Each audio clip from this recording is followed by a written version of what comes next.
All right, everyone go pull out their first aid kits because in this video, we're talking about our deepest, most deeply felt inner wounds and pains and insecurities. We're talking about Chiron and its significance in a natal chart, its significance in our life, in our experience, in our path of healing and personal growth. And you might be like, that's fine, I don't really have any pain.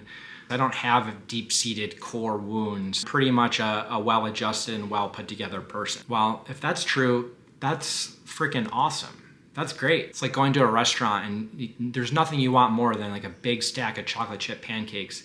And the waiter is like, oh, we're out of those. And it's like, oh no, my life is over. And then they come back 5 minutes later and they're like, no, actually we do have them. Whoa. Life is amazing. God is real. This is so great. I think for most of us, we all have our deep pain points, these deep, dark insecurities or vulnerabilities or these parts of ourselves that we feel we can never just quite get right. Like we can never traverse the hump. We're like Sisyphus, constantly experiencing the disappointment and exhaustion of something that might just be a core flaw of ours. Maybe known about it, but it's just like nothing, there's no way of addressing it. This is especially true for a lot of people that are watching this video or watch my channel, because let's be honest, does any like totally mentally well-adjusted and totally blissful person suddenly just decide to go down the rabbit hole of astrology? Like, no, it's usually because there's something really painful or going very wrong in your life.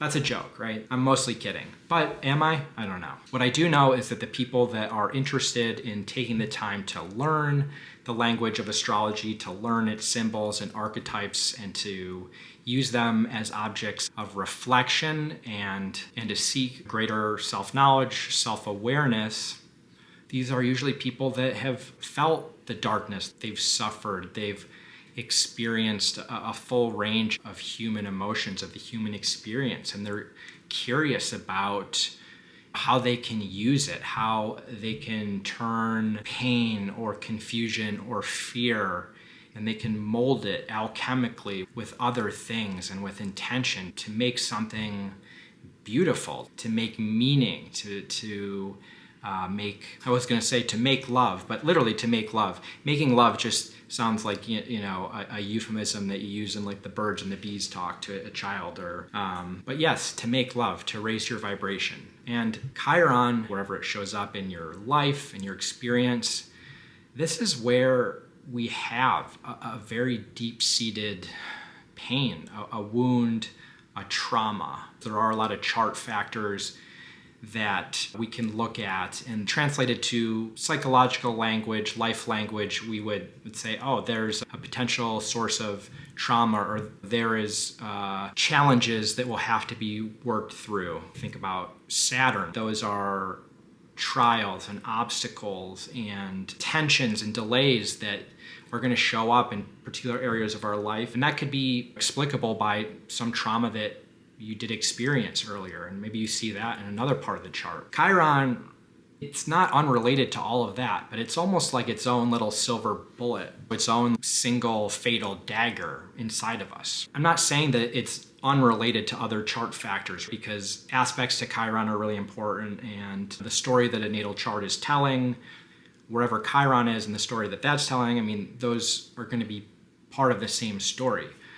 But Chiron represents a wound that is so acute and poignant that it's sometimes worth looking specifically at in a vacuum, aside from the rest of the chart. And the Chiron type of wound is not always traceable to some sort of material life experience. Chiron wounds are buried deep in the recesses of us and in our subconscious. And so when we talk about the shadow, or how Carl Jung talks about the shadow, Chiron can be thought of as an archetypical representation of that shadow wherever it shows up in the chart. Symbolically, Chiron was considered the wounded healer. And in astrology, Chiron is this wound that is always going to be there, that we're never totally going to be able to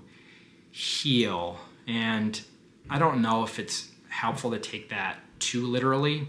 I think a better way of thinking about that is it's a core wound that will always need tending to. It's not that we can't learn from it. It's not that we can't use it to inspire new levels of growth. It's not that we can't use it to actually help and heal other people or develop empathy around the specific area that our Chiron is tied up with. That's the meat and potatoes of using Chiron in a healthy way.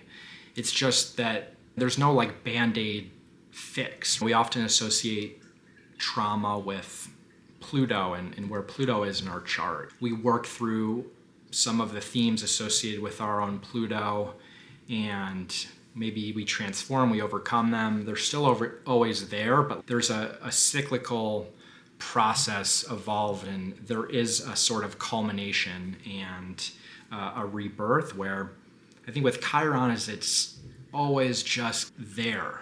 One of the coolest things and what I'm really encouraging all the viewers to do is take some time and think about and identify where your Chiron is, and think about how you can maybe reframe something that is like deeply painful or fearful, or the dark black box of your life, that scary basement that you're afraid of.